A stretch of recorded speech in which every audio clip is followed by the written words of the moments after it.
Estando en pie, vamos a orar a nuestro Señor. Oramos, hermanos. Padre bendito, muchas gracias te damos, Señor, por el tiempo en que, por gracia y misericordia, nos permites estar en tu casa. Te damos gracias también, Padre eterno, porque dentro de todas las manifestaciones de misericordia, tú tienes para bien, Señor, en nosotros, nutrirnos con tu santa palabra, Señor, dirigirnos, corregirnos, con el fin y propósito, Señor, de que lleguemos delante de ti como buenos obreros, que trazan bien tu palabra. Por todos los beneficios que nos das, te damos gracias, Señor, por todas las oportunidades que nos permites tener para recrearnos y edificarnos. Te damos gracias, te suplicamos, Señor, nos ayudes a tener presteza para aprovechar estas oportunidades que nos das. Padre eterno, quiero poner también en tus manos nuestra fragilidad, nuestra debilidad. Y aún, mi Padre eterno, sabiendo, Señor, que te amamos y sabiendo, Padre, que deseamos conducirnos de la mejor manera delante de ti, te hemos ofendido y pecamos. Y, Señor Santo, sabiendo que tenemos abogado para contigo delante de ti, Señor, a nuestro Señor Jesucristo, rogamos, Padre, por el perdón de nuestras ofensas. Sabemos, Señor, que el precio de nuestro pecado ha sido pagado, pero también sabemos, Señor, que en nuestro vivir diario seguimos ofendiéndote y seguimos, Señor, pidiéndote perdón por esos pecados que constantemente, sin querer, hemos realizado. Ayúdanos, Señor, también a que en este momento que tu palabra será expuesta, nuestra mente esté abierta, Señor, a tu palabra. Que, Señor, la obra que tú has de realizar en nosotros, que cumpla ese propósito, tu palabra, que, Señor, nos haga mirar el privilegio que tú nos das de ser, Señor, edificados, de ser, Señor, alimentados, y no solo de pan, Señor, sino de toda palabra que sale de tu boca. En esta hora, mi Padre Santo, te damos gracias por todo esto. También te suplicamos que nos ayudes a participar de las ofrendas, Señor, según tú nos hayas prosperado, y cada dar de cada uno de tus hijos sea con alegría en su corazón. Para ti solamente la gloria, Padre eterno, en el nombre de nuestro Señor Jesús. Amén. Amén. Hermanos, tomen asiento, por favor.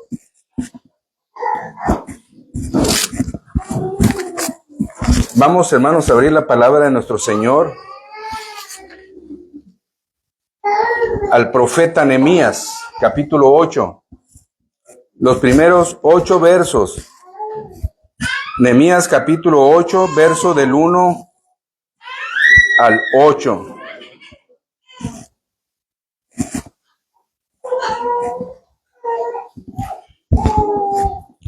Hermanos, yo voy a leer la palabra de nuestro Señor. Ustedes, por favor, sigan con su vista.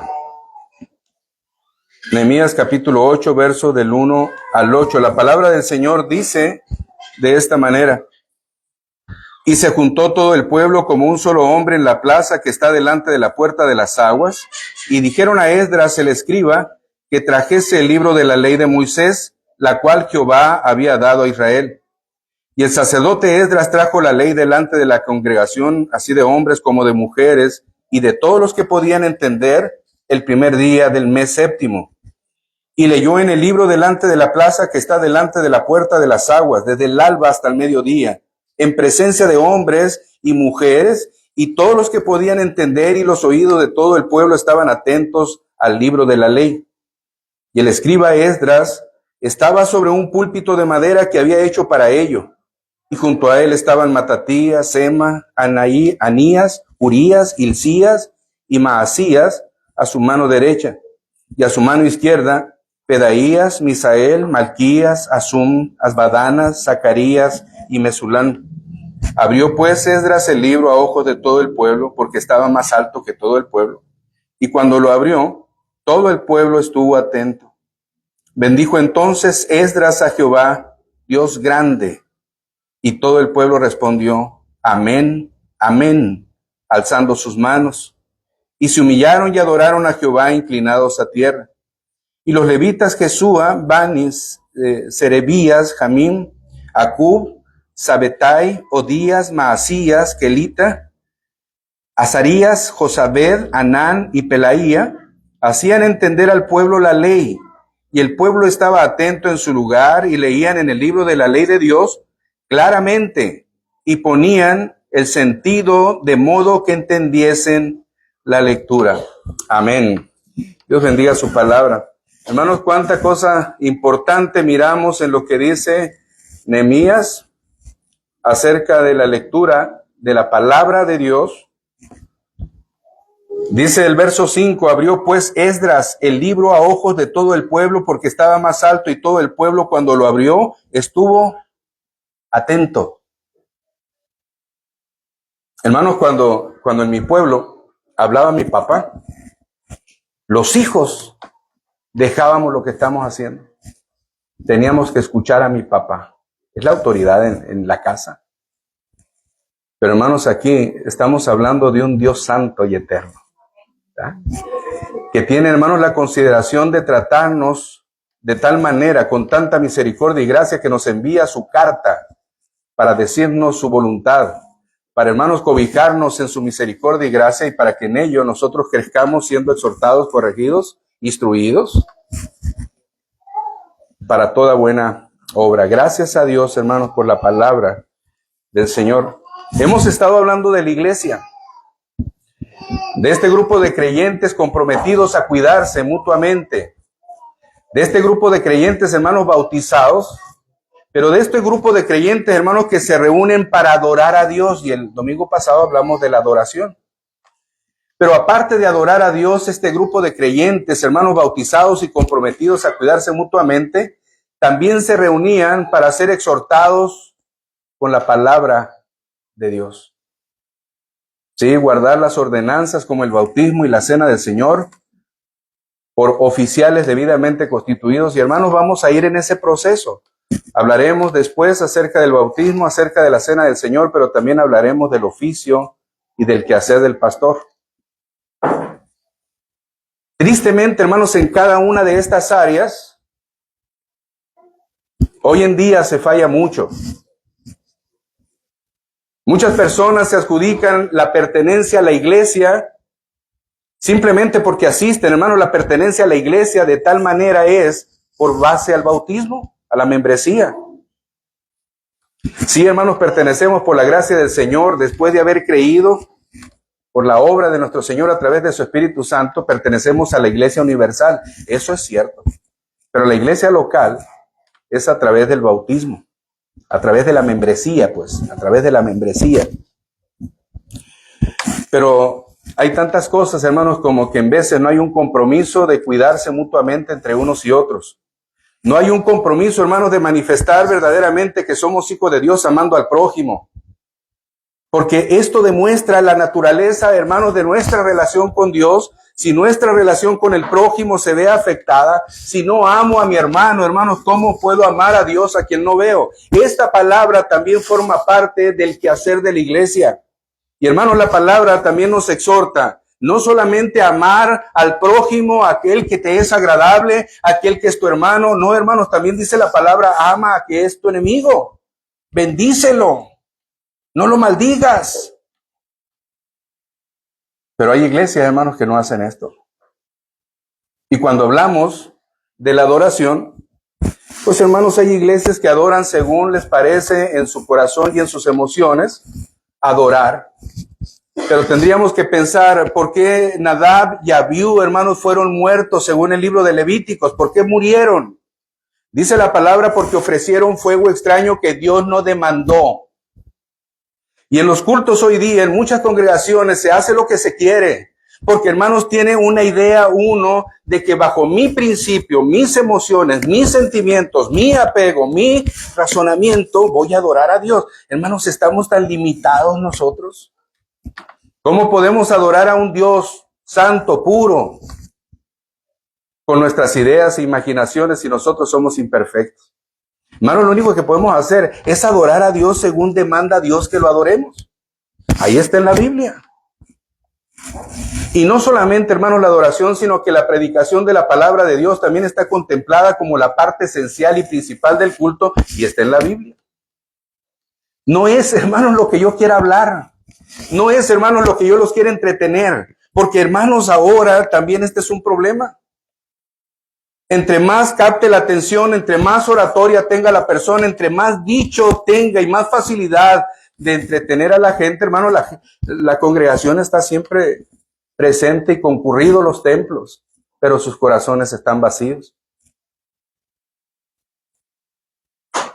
Lo que miramos en la Biblia, hermanos, es una fiel manifestación de una exposición de la palabra de Dios con las consecuencias e implicaciones que ésta trae. Y lo que tenemos que hacer, hermanos, es exactamente esto. La iglesia, hermanos, para que sea una iglesia verdadera, la iglesia para que sea una iglesia de Cristo, debe de tener ciertas características, hermanos, que si carece de esas características no puede llamarse iglesia de Cristo. En los primeros 4 siglos, por causa del surgimiento de herejías, hermanos, la iglesia se ve afectada y tienen que armar algunos concilios. Y estos concilios, hermanos, eran para poder definir la doctrina, particularmente en el concilio de Nicea. Había algunas herejías o algunas enseñanzas, particularmente una de ellas, la de Arrio, y este hombre, hermanos, hablaba en un sentido de negar la divinidad de nuestro Señor Jesucristo.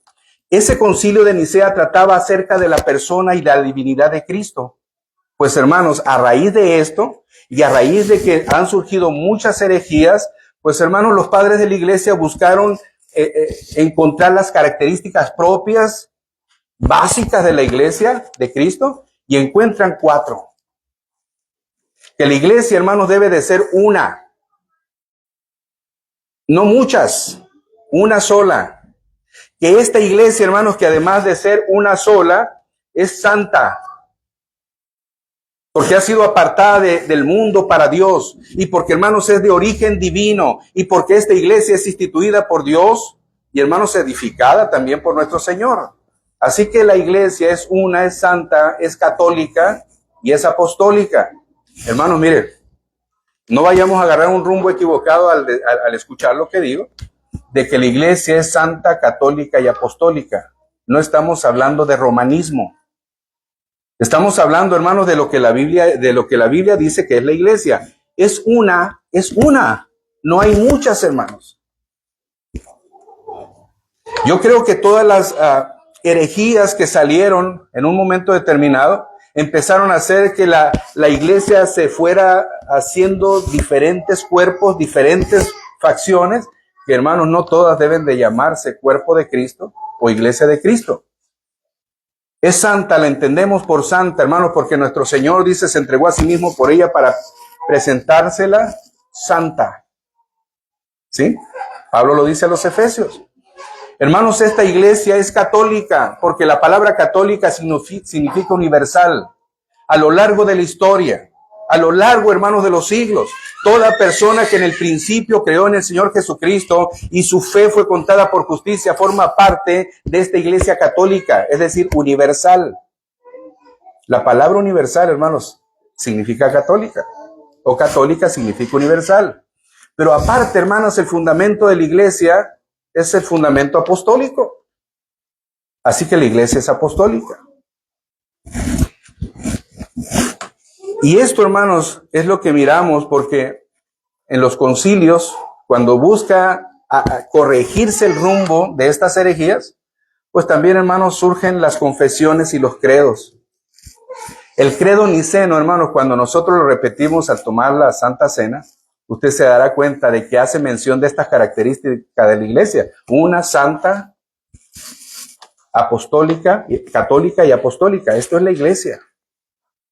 Pero, hermanos, en el medievo, más o menos en el siglo XVI, pues empieza a haber problemas con la iglesia en medio del oscurantismo, de manera que aquellos que habían definido la iglesia con estas características tienen problemas con los protestantes, con los reformadores.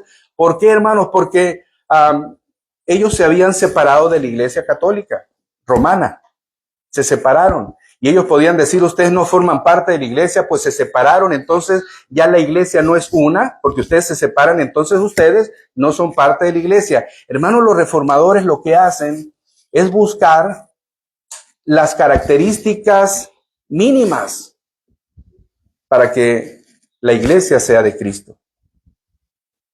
Ya sea que ellos pensaran, bueno, nosotros estamos equivocados y quizás las marcas corresponden al catolicismo romano, pero hermanos se dieron a la tarea bíblicamente de encontrar estas características y encontraron 3. Las 3 características que la iglesia de Cristo, la iglesia verdadera, debe de tener, tiene que ver, hermanos, con la predicación fiel de la palabra de Dios. Tiene que ver, hermanos, con la celebración fiel de las ordenanzas y la ejecución bíblica de la disciplina eclesiástica. Estas 3 características eran las mínimas, que si una iglesia no tuviera como mínimo estas 3 características, hermanos, a juicio del reformador, no es la iglesia de Cristo, hermanos, y podemos entender si una iglesia no tiene una fiel exposición de la palabra de Dios, si una iglesia no guarda las ordenanzas según la Escritura, si una iglesia, hermanos, no guarda la disciplina desde el punto de vista bíblico, pues, hermanos, no puede ser iglesia de Cristo. Es un desorden. Podrá llamarse de otra manera, pero no iglesia de Cristo. Así que lo primero, hermanos, que vamos a ver tiene que ver con la fiel exposición o la fiel predicación de la palabra de nuestro Dios. Algo que surge, hermanos, en el mismo siglo XVI, en el catolicismo romano, pero en este siglo, ellos se llamaban a sí mismos verdadera iglesia de Cristo, pero los reformadores, al ver, hermanos, lo que ellos llamaban predicación, lo que el catolicismo romano llamaba predicación, se dan cuenta, hermanos, que no era más que la repetición del catecismo y algunas enseñanzas que tenían que ver con las costumbres y tradiciones. Pero, hermanos, la palabra de Dios como tal no aparecía. Acuérdense, hermanos, para el siglo XVI toda la revelación ya estaba, pues. O sea que tenía que ser la palabra de Dios expresada, no las tradiciones, no las costumbres. No negamos, hermanos, que el catecismo es bueno repetir porque forma parte también de nuestra enseñanza. Pero también tenemos que pensar qué catecismo es el que vamos a estudiar o qué catecismo es el que vamos a escuchar. Así que si hablamos de una fiel predicación de la palabra de Dios, una fiel exposición de la palabra de Dios, tendríamos que ver a qué se refiere con eso. No sé si les ha tocado, hermanos, que en veces hay personas que incluso desde el púlpito toman la Biblia, no estudiaron el tema que iban a tratar, toman la Biblia y de la Biblia, hermanos, escogen un texto y ese texto que escogen lo empiezan a explicar a manera de una referencia más que bíblica, hermanos, y en su contexto, a una motivacional y psicológica. Y empiezan a darle, hermanos, ideas y pensamientos que no estaban en el pensamiento del escritor de ese texto en particular inspirado por nuestro Señor. Sacan ideas y pensamientos. Cuando estamos leyendo el libro de Josué, que yo deseo, hermanos, que lo estén leyendo, hay una parte en el libro de Josué que dice que todo lo que toque la planta de tu pie será tuyo. ¿Cuántas personas toman esto, hermanos? Y si alguien que dice que predica la palabra fiel de Dios, abre la palabra en el libro de Josué y toma este texto y empieza a decir que cualquier cosa que tú tomes va a ser para ti y decláralo de esa manera. Hermanos, eso es una vergüenza, ¿no es cierto? Es mentira. Y hay quien puede escuchar esto en un templo. Y hay quien, hermanos, además de esto, y después de una buena oratoria, y de mucha plática bonita y motivacional, y todavía, hermanos, algunos usan las emociones y ponen una música de fondo, y el hombre se ve emocionalmente afectado por lo que escucha. Y termina el culto y dicen, qué bendición tuvimos hoy. Cristo se manifestó en el culto hoy. Hermanos, es mentira esa. Eso no es una fiel exposición de la palabra de Dios. Dice la palabra, hermano, cuando Pablo fue a Corinto a predicar, él se propuso no saber otra cosa más que a Cristo y a este crucificado. Y sus palabras no iban, hermanos, en base y fundamento de su sabiduría, sino en el poder del Espíritu Santo. Por eso dice la palabra que él tenía temor y temblor. Hermanos, cuando tú escuches una predicación así, eso no es una predicación fiel de la palabra de Dios, es mentira. Ya miraría, hermanos, que todos anduvieran pisando diferentes lugares para declarar que es suyo. Bueno, ideas y pensamientos. Hermanos, una agrupación que haga esto puede llamarse fraternidad, puede llamarse comunidad, puede llamarse club, pero no una iglesia de Cristo. Porque, hermanos, la iglesia de Cristo, el tema o el fundamento en el culto es la predicación de la palabra de Dios. Esa es la parte fiel en el culto, hermanos, esa exposición de la palabra de Dios, que es una característica de la naturaleza de una iglesia. Y para ver esto, hermanos, ya leímos Nehemías. Vamos ahí, hermanos, Nehemías capítulo 8. Vamos a mirar, hermanos, el ejemplo que nos da la escritura de una fiel exposición, de una verdadera exposición de la palabra de Dios a la luz de la escritura. Nehemías capítulo 8, verso 1 y verso 2. Miren, hermanos, cómo empieza diciendo la escritura.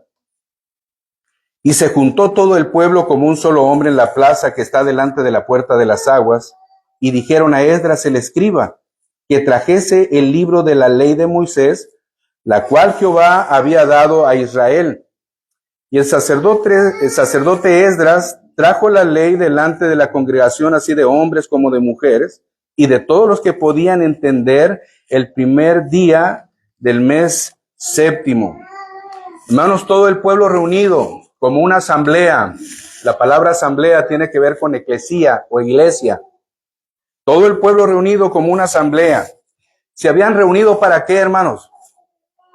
Se habían reunido para escuchar la palabra de Dios. No había otro motivo.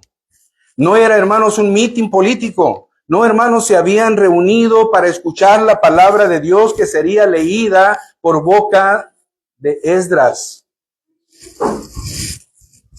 Por boca de Esdras, el escriba. Y dice, hermanos, que los que se juntaron no solamente eran los hombres mayores, las mujeres mayores y los niños. No, hermanos, dicen que todos los que podían entender, hombres, mujeres y todos los que podían entender, hermanos, todos los niños estaban ahí también.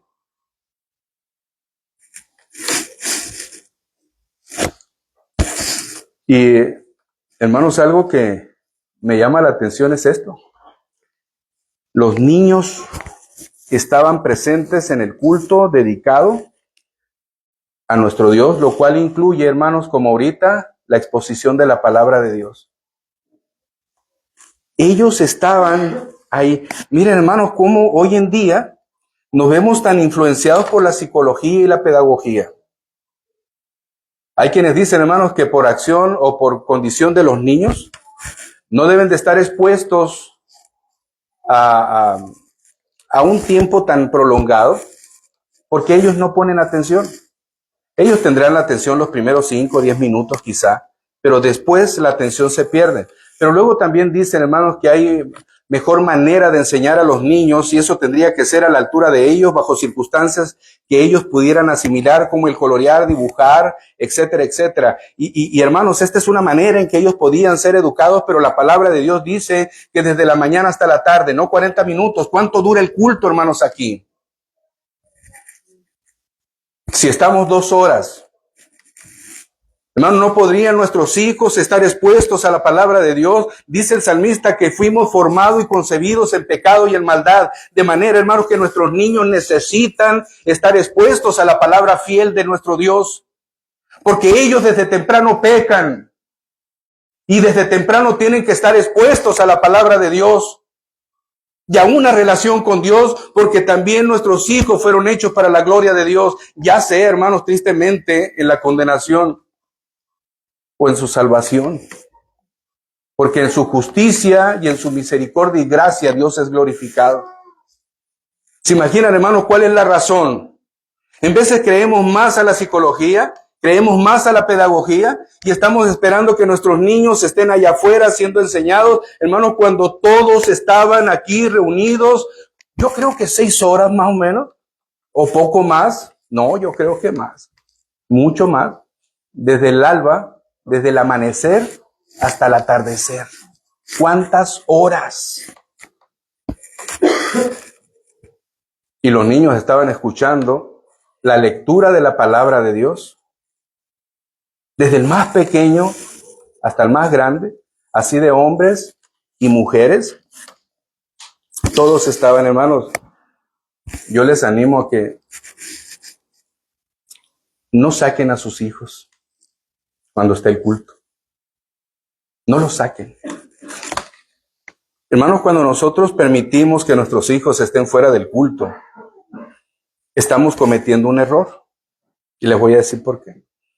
Cuando nuestros hijos están afuera en una clase que nosotros pedagógicamente y psicológicamente creemos que es afín a su edad, lo que estamos haciendo es que en esa etapa ellos se vayan formando en una idea de lo que es la iglesia, una idea equivocada.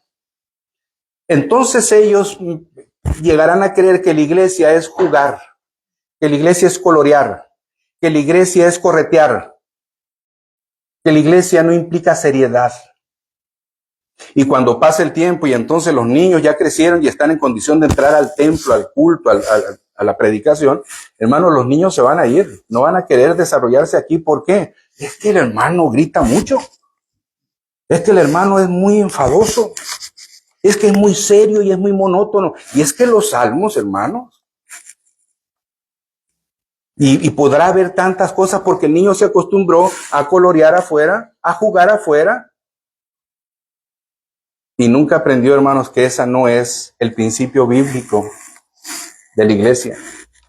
No, hermanos, dice la palabra de Dios que todos los que podían entender, todo el pueblo se juntó como un solo hombre en la plaza que está delante de la puerta de las aguas, y dijeron a Esdras el escriba que trajese el libro de la ley de Moisés, el cual Jehová había dado a Israel.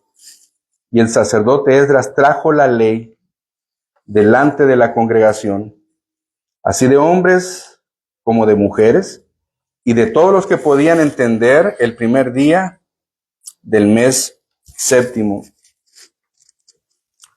El principio, hermanos, que nosotros miramos es todos juntos, hombres, mujeres, niños, que participen de todo lo que es el culto. ¿Qué implica el culto? Hermanos, los elementos de la adoración, del culto de adoración que están regulados por las Escrituras. Ya lo tratamos hace un tiempo atrás, pero tenemos la oración, tenemos el canto, tenemos la lectura, tenemos, hermanos, las ordenanzas, el bautismo y la cena, tenemos la predicación, y hermanos, tenemos el amén y el aleluya dentro de los elementos que forman parte del culto. Pues, hermanos, nuestros hijos deben de estar ahí. Deben de saber, hermanos, cuándo decir amén. No siempre. Cuándo decir aleluya. No siempre. Y no por cualquier cosa. Nuestros hijos y hermanos varones y hermanitas mujeres, jóvenes y adultos, todos debemos de estar expuestos a la palabra fiel de nuestro Señor. Decía hace un rato, hermanos, en el Salmo 51, verso 5, David decía, en maldad he sido formado. Y nuestros hijos, no porque sean nuestros hijos, no porque yo soy el pastor o porque usted es un miembro de la iglesia, automáticamente su hijo es cristiano. No es cierto, hermano. No le vendan esa idea en ninguna parte. Usted tiene que enseñar a su hijo. Usted tiene, hermanos, que encauzar a su hijo en la palabra de Dios, guiar a su hijo. Y esta es la responsabilidad de los varones. ¿Qué miramos en el caso de Job? Hermanos, desde temprano Job iba y ofrecía holocausto por si es que acaso sus hijos hubieran blasfemado. ¿Quién lo hacía? ¿La mujer? No. Job. Y estas cosas que te mando hoy, dice el libro del Deuteronomio, estarán en tu corazón y se las enseñarás a tus hijos al caminar, al levantarte, al acostarte, todo tiempo. ¿A quién se le dijo? Al varón se le dijo. Ahora, hermanos, No es garantía de que porque les estemos enseñando la palabra, nuestros hijos van a ser salvos, pero es la obligación y la responsabilidad que Dios te confiere, y es la obligación y responsabilidad que tú tienes, hermano, de guardar este mandamiento y practicarlo en la educación de tus hijos. En maldad he sido formado y en pecado me concibió mi madre. Nuestros hijos, hermanos. Y yo me pongo a pensar en mis nietos. Y me pongo a pensar en los hijos de ustedes. Hermanos, tarde que temprano van a estar delante de Dios. ¿Se imaginan, hermano, lo que pasa ahí? Es que está tan pequeñito. Sí, hermano, está tan pequeñito, no tiene conciencia y práctica de pecado. Decía, me platicaban por ahí alguien que le dieron un corn pop, una cereal, y que no debe de tomar cereal o comer cereal esta pequeña o este pequeño. Y resulta que cuando la mamá le pregunta, ¿qué traes en la mano? Nada. ¿Y qué traes en la mano? Nada. Y se voltea y da la espalda, no traigo nada. ¿Quién le enseñó a mentir? Hermanos, la consecuencia, la herencia, el pecado mismo en el que nacemos, nos hace ser así. ¿Quién se lo enseñó? Esta criatura, vamos a decir, hermanos, tiene 1 año. ¿Y esos alcances? ¿Por qué no, hermanos, pensar que nuestros hijos, aún los de brazos como Eliab, tan pequeños, pero escuche la palabra de Dios? Hermanos, si ustedes se dan cuenta, cuando platican con alguno de los pequeños aquí, cantan la doxología. Eliab se sabe un pedazo de la doxología o casi toda la doxología completa. Eliab, hermanos, conoce historias de la Biblia, cosas que he escuchado aquí. La hija de mi hermano Misraín le presentaba al hermano Hugo el bosquejo de lo que él estaba enseñando. Pero era una niña pequeña. ¿Y cuánto nosotros marginamos a nuestros hijos porque creemos que no están en condición de aprender?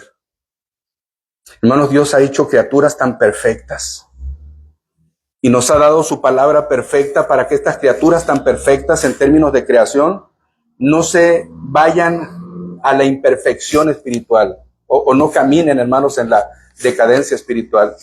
El libro del Eclesiastés dice, hermanos, ciertamente esta cosa he encontrado, que Dios hizo al hombre perfecto, pero el hombre amó multitud de perversiones. Dios hizo al hombre perfecto. Le grabó la ley en su corazón. Sabe lo que es bueno y lo que es malo. Pero hermanos, para poder guardar, necesitamos la gracia del Espíritu Santo en nosotros. Así que dice el verso número 3 de ahí de Nehemías 8, y leyó en el libro delante de la plaza que está delante de la puerta de las aguas desde el alba hasta el mediodía, en presencia de hombres y mujeres y de todos los que podían entender, y los oídos de todo el pueblo estaban atentos al libro de la ley. Me llama la atención, hermanos, que los niños de aquel tiempo tienen la misma naturaleza o tenían la misma naturaleza que los niños de este tiempo. No hay nada diferente. Nacieron de una mamá y de un papá. También, hermanos, los años corrían igual que ellos. Hermanos, los dientes también se les caían igual y tenían que mudar. Todas las condiciones naturales de un niño de aquella época son las mismas condiciones naturales de un niño de esta época y serán las mismas condiciones naturales de un niño a lo largo de la historia. Pero, hermanos, aquellos niños estaban atentos a la palabra. Y, hermanos, como dije hace rato, a mí me parece que eran más de 6 horas las que estaban ahí. ¿Y cuánto tiempo podemos estar aquí, hermanos? Ciertamente no somos de 30 minutos ni de 40 minutos en la predicación. Pero, hermanos, en el reino de los cielos estaremos permanente y eternamente para siempre delante del autor de las Escrituras. Alabando, cantando, agradeciendo, sirviendo, gozándonos con el Creador de todas las cosas. Así que, hermanos, ¿por qué no inculcar a nuestros hijos? ¿Por qué, hermanos, no poder mirar nosotros que la parte medular del culto público es la exposición de la palabra de Dios? Porque Dios me va a tallar mi corazón. Porque Dios me va a sanar, hermanos, en el sentido espiritual. Y Definitivamente esa es la parte en la que Dios está trabajando y en la que nosotros, hermanos, le damos gloria al escuchar la palabra, porque saben, hermanos, que dentro de los elementos de la adoración también está el escuchar la predicación. Eso adora a Dios. Y quizá usted diga, bueno, pues ya canté, ya leí la Biblia, pues ya el hermano está predicando, ok, la adoración ahí está. No, hermano, tu amén y tu aleluya adoran a Dios. Tú escuchar atentamente la predicación adora a Dios. Pero, hermanos, tu indiferencia, si es que hubiera alguna indiferencia, ofende a Dios. Sí. Así que pensando en esto, veamos, hermanos, cómo es que algo que veo aquí en estos versos es que el verso 2 y el verso 3, de ahí mismo de Nehemías, recalcan una misma cosa. Y la parte, hermanos, que recalcan es en la parte final del verso 2 y del verso 3, donde dice, y todos los que podían entender el primer día del mes séptimo, es decir, estaban congregados todos los que podían entender, dice el verso 2, y el verso 3 dice que estaban los hombres y mujeres y todos los que podían entender, y los oídos de todo el pueblo estaban atentos al libro de la ley. En el 2 y en el 3 se repite la misma frase. ¿Cuál es la razón? Hermanos, en las Escrituras, el mirar que se repita algo es porque hay un énfasis muy particular. Hay una intención muy particular, hermanos, en ese énfasis. Y yo creo, hermanos, que ese énfasis es el que los hombres y las mujeres y los niños presten atención a la palabra de Dios. Esta es la prioridad, por eso el énfasis. Podemos estar en el templo físicamente, pero, hermanos, pudiera ser que no lo estuviéramos en nuestros 5 sentidos. Y necesitamos razonar la palabra de Dios, entender la palabra de Dios, comprender la palabra de Dios, hermanos. Porque esta es la demanda de nuestro Señor, que estemos atentos, desde el más pequeño hasta el más grande. Qué bueno que como padres pudiéramos decir a nuestros hijos, hijo, de lo que habló el hermano Mario o el pastor Mario, ¿qué te acuerdas? Y, hermanos, si agarramos esta tarea de estar preguntando a nuestros hijos, ¿qué entendiste? Hermanos, acabálele. Si de 10 cosas entendió una o una escuchó y se le quedó grabada, agréguele las 9 que usted sí entendió, hermanos, porque se supone que usted debe estar atento también. Porque es su responsabilidad la enseñanza de sus hijos. Dice el verso 4, hermanos, en el mismo capítulo 8. Y el escriba Esdras estaba sobre un púlpito de madera que había hecho para ello.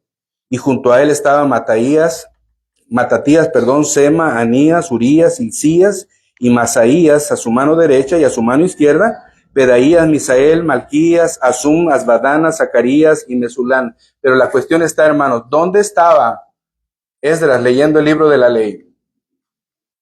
¿Por qué tuvieron que hacer, según dice aquí, hermanos, un púlpito? Y, hermanos, este púlpito había sido hecho para que estuviera en un lugar en el que estuviera más alto que los demás. ¿Cuál era la razón? ¿Cuál era la razón de esto?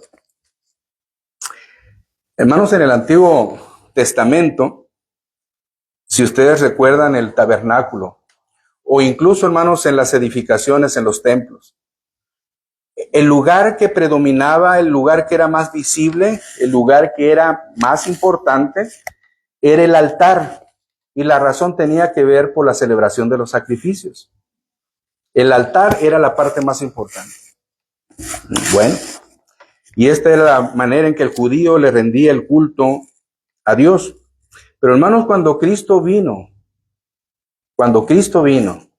y, hermanos, cuando nuestro Señor Jesucristo es crucificado en el madero, cuando ya no hay, hermanos, más sacrificio que pudiera haber en propiciación o en beneficio para remisión de nuestros pecados, el altar ya no tenía necesidad de que estuviera en el templo. Ya no había sacrificio, ya se había hecho el sacrificio.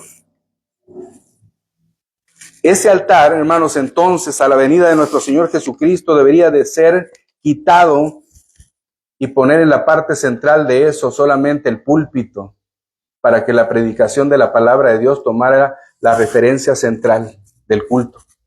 Ya no el sacrificio, ya se hizo el sacrificio. Pues hermanos, en el siglo XVI, curiosamente se miró lo mismo que estaba sucediendo en el Antiguo Testamento, en el caso del catolicismo romano. Las edificaciones, los templos, los catedrales y todo aquello tenían en el centro esa mesa grande, hermanos, ese altar para el sacrificio, la Eucaristía, la misa. Y en el lado derecho o izquierdo, lado derecho, estaba el púlpito en una hilera de bancas. Al principio de la hilera de bancas estaba el púlpito en alto.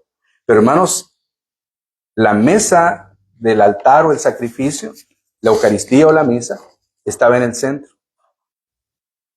¿Por qué, hermanos, le seguían dando tanta importancia al altar y a la predicación de la palabra? La palabra de Dios, hermanos, pasó a segundo lugar.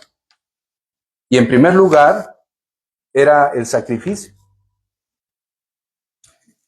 Hermanos, los protestantes hicieron esto al revés. Quitaron el altar y colocaron el púlpito en el centro de sus edificaciones, para que la palabra fuera expresada, hermanos, en una parte tan central que todos pudieran escuchar y ver. No en una orilla, no, hermanos, de segunda mano la palabra de Dios. No, hermanos, la primera cosa importante en el culto era la fiel exposición de la palabra de Dios. Así que de esta manera, como dice el verso 5 de Nehemías 8, abrió pues Esdras el libro a ojos de todo el pueblo porque estaba más alto que todo el pueblo, y cuando lo abrió todo el pueblo estuvo atento. Estaba en un lugar más alto, estaba en el lugar central, estaba en el lugar donde podían escuchar con más claridad. Cuando se dirige el culto, hermano, se dirige a la izquierda o a la derecha, no en el punto central. Pero no podemos quitar el púlpito y ponerlo en otro lugar. No, hermanos, la predicación de la palabra de nuestro Señor lleva la preferencia en todo sentido. Dice el verso 5, hermanos. Así pues, abrió pues Esdras el libro a ojos de todo el pueblo, porque estaba más alto que todo el pueblo, y cuando lo abrió, todo el pueblo estuvo atento. Hermanos, lo correcto es esto: la predicación de la palabra de Dios desde enfrente, en el centro del culto. Pero saben, hermanos, que al paso del tiempo, cuando esto es lo correcto, aun cuando hay iglesias que tienen el púlpito en el centro, pero también, hermanos, han hecho como una combinación entre el altar y el púlpito. Y cuando digo, hermanos, que han hecho una combinación con el altar y el púlpito, es porque le han estado dando el lugar al púlpito para otras manifestaciones ajenas, hermanos, a la palabra de Dios. No sé, hermanos, si más o menos entendemos algo de esto, como por ejemplo el famoso llamado al altar. No. Ese es darle, hermanos, un uso que no es el correcto al lugar central de la predicación de la palabra. Y aun cuando se pudiera entender que esto es para que las personas reciban a Jesucristo, hermanos, pero ¿cuántas personas pasan al altar? El altar, hermanos, ya no era necesario. Cristo ya fue sacrificado. Lo que es necesario que la persona escuche es el evangelio. Lo que es necesario que la persona entienda es que necesita arrepentirse de sus pecados, confesar sus pecados, creer fielmente en el Señor. Esto es lo que necesita. No es, hermanos, ¿cuántas personas pudieran, si se les dijera ahora mismo, hermanos, ¿cuántos quieren ser salvos? Pues, hermanos, es muy tentadora la invitación. ¿Que entiendes lo que te estoy diciendo? Pues no, pero yo quiero ser salvo. Yo quiero el regalo, yo quiero los beneficios, no quiero los compromisos ni las obligaciones. Le dan un mal uso al altar, hermanos, cuando ni siquiera esto aparece en las Escrituras como un llamado fiel. No, hermanos, lo que aparece en las Escrituras es arrepiéntete y cree en el evangelio. Esto es lo que aparece en las Escrituras. Ni siquiera el primer sermón de nuestro Señor Jesucristo fue que Dios ama a todos. No, hermanos, el primer sermón del Señor Jesucristo después del bautismo, al iniciar su ministerio, fue arrepiéntanse. ¿Por qué arrepentirse? Porque la ira de Dios viene sobre ustedes.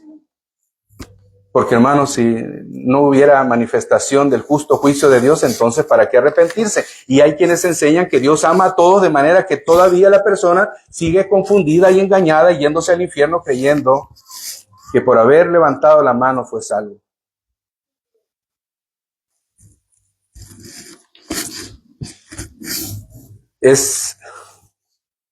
Hermanos, es tremendo que el púlpito se usa para tantas cosas.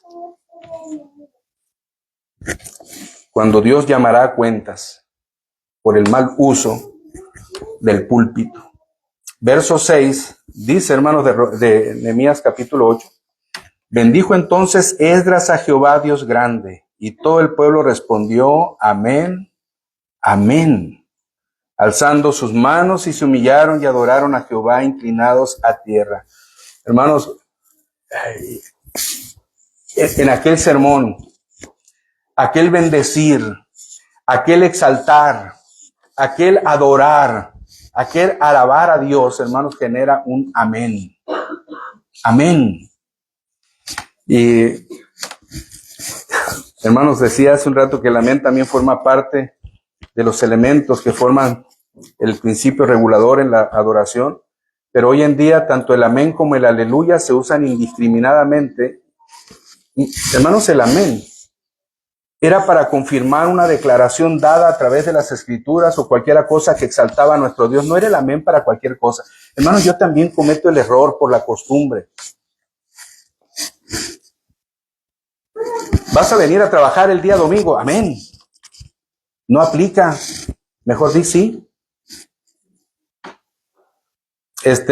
¿Hay alguna cosa que hacer, hermanos? El sábado vamos a venir a trabajar. Amén. Aleluya. Gloria a Dios. Muchos dicen todo esto, hermanos, pero no aplica. Sí, hermano, sí voy a venir a trabajar. Correcto. Entonces el hermano anota ahí o hace sus arreglos para lo que nos va a tocar hacer cada quien el sábado que estemos. Pero hermanos, el amén solamente es Dios grande, poderoso. Amén. Aleluya. Gloria a Dios. Encaja, hermanos, en la exaltación a los atributos o a las excelencias de Dios, no a cualquier cosa. Llegamos a usar el nombre de nuestro Dios en vano porque estamos acostumbrados para todo usar palabras que no nos damos cuenta que no es así. Y en veces en el culto, tanto amén, tanto gloria a Dios, tanto aleluya, que no dejan predicar al pastor la palabra de Dios, la verdad de Dios, porque hay quienes se acostumbran a repetir tantas palabras como una costumbre, valga la redundancia, como una costumbre, pero no como un hecho que confirma. Hermanos, cuando alguien ora, debe de concluir con un amén. Y este amén no solamente certifica que lo que ha dicho desea que así se confirme o que así se haga, sino que da hincapié para que el otro hermano sepa también la conclusión de esa oración y en su dado caso, hermanos, iniciar otra cuando lo hacemos de manera corporativa. Las alabanzas. Hermanos, no estamos peleados con decir amén al terminar un canto. Cuando este canto exalta la gloria de Dios, de hecho, hermanos, lo que debemos de cantar es eso, solamente Biblia. No otro canto que dé otras ideas que no tienen nada que ver con la gloria de Dios. Y así que decir el amén o el aleluya ahí, tienen razón, tienen aplicación. Cuando usted quiera decir, hermanos, amén a una verdad declarada en las Escrituras, no se limite, diga amén, no es pecado. No somos pentecostales por decir amén, no, hermanos, diga amén. Así que el pueblo, hermanos, cuando escucha la palabra de Dios, cuando escucha la bendición, amén. Cuando, hermanos, leemos la Santa Convocación en la mañana, usted debe decir amén. Ahí aplica el amén. Cuando se termina la doxología y esta declaración, hermanos, de exaltación y adoración a Dios, aplica muy bien el amén. Porque la doxología, es una declaración de adoración y de exaltación a Dios. Amén. Claro que sí, así sea. Hermanos, ¿en qué consistió la palabra o la predicación fiel de la palabra, según nos dice Nehemías? Veamos los versos 7 y verso 8. ¿En qué consiste, hermanos? Verso 7 y verso 8, dice la palabra: y los levitas, Jesúa, Bani, Serebías, Jamín, Acub, Sebetai, Odías, Maasías, Kelita, Azarías, Josabed, Anán y Pelaía, hacían entender al pueblo la ley, y el pueblo estaba atento en su lugar. Y leían en el libro de la ley de Dios claramente y ponían el sentido de modo que entendiesen la palabra o que entendiesen la lectura. Hermanos, ¿en qué consistía la predicación fiel de la palabra? Traen el libro, leen el libro, explican el libro. Traen el libro. Leen el libro y explican el libro. Hermanos, dice la palabra que esto era de tal manera que ellos podían sentido en lo que leían claramente de manera que lo entendiesen. ¿Cuántos hermanos buscan predicar la palabra de Dios en base a la memoria y no en base al texto?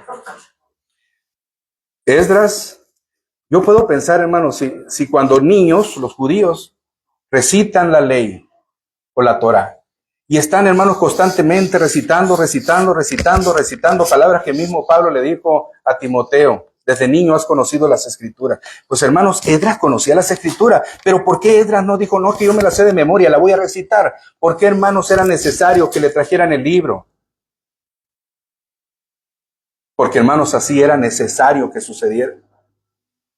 No es, hermanos, lo que yo creo que guardo, porque yo todavía cometo errores. Y mientras viva en este mundo, hermanos, seguiré cometiendo errores. Solamente cuando esté en la presencia de nuestro Señor, hermanos, se acabarán los errores.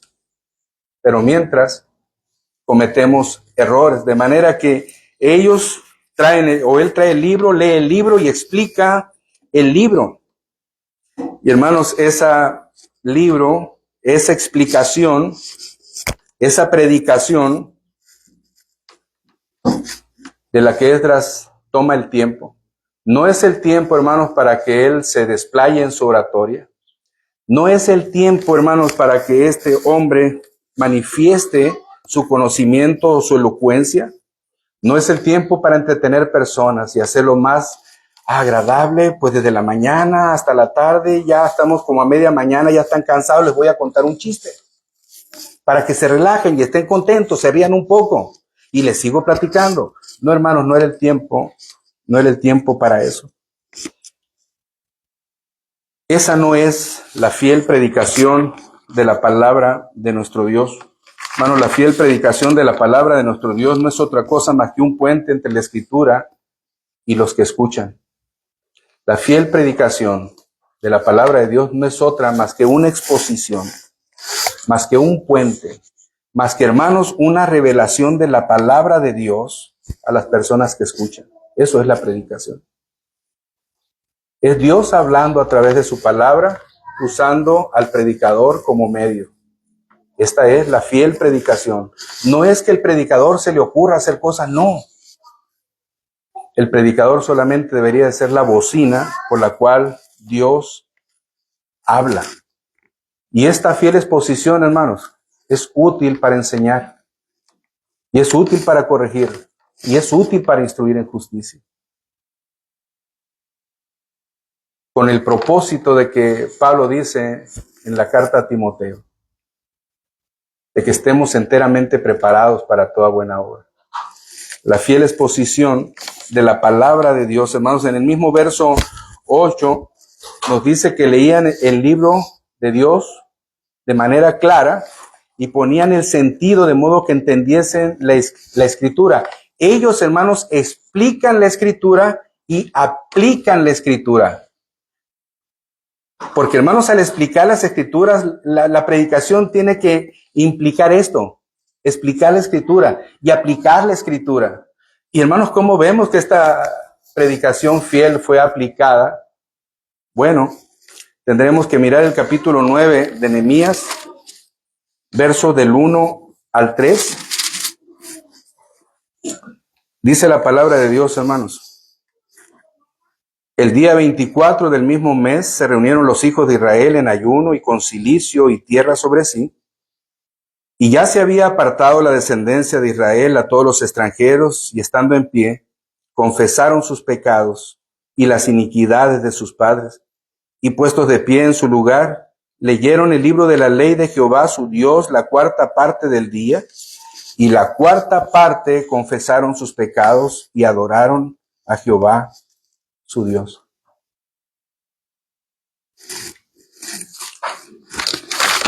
¿Se imaginan que después de estar todo este tiempo escuchando, hermanos, cuántos de ellos fueron movidos por la palabra de Dios, el Espíritu Santo haciendo su obra, la gracia de nuestro Dios a lo largo de la exposición de su palabra, haciendo que el hombre entienda su condición de perversidad, haciendo que el hombre entienda su necesidad tan grande, su vergüenza, su miseria, reconociendo su pecado y arrepintiéndose de él? No se trata solamente de hablar, sino de explicar. Y al explicar, aplicar la palabra de Dios. De manera, hermanos, que el propósito de la predicación fiel y verdadera de la palabra de nuestro Dios es la enseñanza, la exhortación, la corrección, la instrucción, con fin de que el hombre sea perfecto, enteramente preparado para toda buena obra. Hermano, yo deseo de corazón que usted sea bendecido con la predicación que escucha domingo tras domingo. Yo deseo que así sea. Y hermanos, que esta palabra de Dios aplicada a su vida también le lleve a arrepentirse de sus pecados. Y fíjense, hermanos, que estoy diciendo hermanos, porque pecamos. Y cada vez que nosotros estemos expuestos a la palabra de Dios y esta palabra de Dios explicada me haga ver, hermanos, que aunque tengo la garantía de la salvación y que la salvación no la pierdo, pues es declarada por nuestro Dios, no por eso se me es tolerado que peque. No, hermanos, no por eso. Porque igual de las veces, hermanos, pudiera ser, como dijo el Señor en los evangelios, no todo el que me dice Señor será salvo. Quiere decir que no todos los que parecen religiosos o fieles cristianos son cristianos fieles. Quiero ver esto así, hermanos. Miren, cuando les dije hace un momento, cuando estando en la sierra con mi familia, de chamacos, de chicos, cuando mi padre hablaba, todos tenían que poner atención. Todos. Hermanos, si alguien no ponía atención de los hijos, los castigos en mi pueblo no eran, hermanos, como las palabras de pórtate bien de aquí. No, hermanos, era disciplina fuerte. Saben, hermanos, que Dios es un Dios fuerte y celoso, que no comparte su gloria. Hermano, yo le quiero recomendar algo. Cuando la predicación esté expuesta, es Dios el que está hablando. Ponga atención. No dormite. No vea su teléfono. No haga otra cosa, hermanos, más que estar atento. Porque es Dios el que está hablando a través de la boca de un hombre imperfecto. Pero usted tiene su palabra en las manos para corroborar que toda palabra que sale de la boca del predicador es correcta y es bíblica. Hermano, cuando la iglesia ora y usted va a entrar al templo, no entre. Espérese en la puerta a que la oración termine. Ore en la puerta. No interrumpa la conversación que el hijo tiene con el padre. No le interrumpa. Hermanos, es Dios el que está hablando. Y en ese sentido, hermanos, quiero que quede claro, no me digo yo Dios, no, jamás. Pero dice el Señor, hermanos, el que a vosotros oye, a mí me oye. Y eso lo estaba diciendo el Señor cuando se lo dijo a los apóstoles. Es decir, si alguno recibe a uno de ustedes, a mí me recibe, dijo el Señor Jesús. Si alguno los oye a ustedes, a mí me oye. Yo no voy a venir a hablarles. Hermano, ya no hay revelación. Toda la revelación la tenemos aquí. Nadie va a venir del cielo a decirnos algo nuevo. Dijo Pablo, hermano, si un ángel del cielo viniera con un evangelio diferente, sea maldito. Ya no hay esa manifestación, pues toda la tenemos aquí. De manera, hermano, que cuando esta palabra se predica, es Dios usando los labios de una persona imperfecta, pero es Dios el que habla. Pensemos en eso, hermanos. Esto es la fiel exposición de la palabra de Dios, que nos hace estar serios, que nos hace pensar, que nos hace reconocer nuestros errores, que nos hace enojar o que nos hace estar contentos. Pero alguna condición o alguna situación va a generar en nosotros. Y yo deseo que eso sea. Nos ponemos en pie, hermanos, por favor.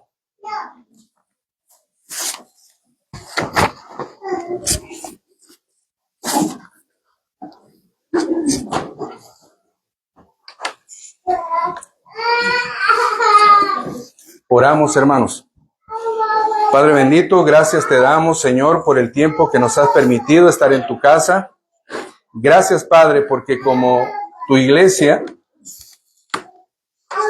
Señor, siendo una iglesia tuya verdaderamente, buscamos predicar tu palabra tal cual está escrita. Sin omitir, Señor, sin sacarle la vuelta a un texto en el que tú tratas con nosotros fuertemente y aún hasta con el que predica, pues nosotros mismos necesitamos tanto de ti, Señor. Te damos gracias porque no hay manera de que nosotros eludamos tu palabra. El profeta decía, Señor, inspirado por ti, que tú mirarás a aquel que es humilde y pobre de espíritu, pero también a aquel que tiembla ante tu palabra. También, Señor, en el profeta Oseas, tú dijiste a Efraín, les escribí la grandeza de mi ley y la tuvieron por cosa extraña. Padre, no permitas jamás que este grupo de tus hijos y en particular a este tu siervo sea indiferente a la exposición de tu palabra, Señor, sino que podamos cada día predicar tu palabra lo más fiel que sea posible, Señor. Perdona nuestros muchos pecados, particularmente los míos como tu siervo. Perdona, Señor, nuestras indiferencias de cada uno de los que estamos congregados y de cada uno de aquellos que por alguna razón nos escuchen por las redes sociales y que han estado alejados de servirte y de honrarte, Señor, pero se declaran ser tus hijos. Padre, que esta palabra nos ayude a retomar el rumbo que se ha perdido. Sea para tu gloria y para tu honra este tiempo, Padre eterno. En el nombre de tu Hijo amado, en quien tú tienes complacencia, llegamos al trono de tu gracia. Amén. Amén. Y hablando de gracia, hermanos, que la gracia de nuestro Señor Jesucristo y mi amor en el Señor Jesucristo por ustedes sea con todos y cada uno de nosotros. Dios les bendiga.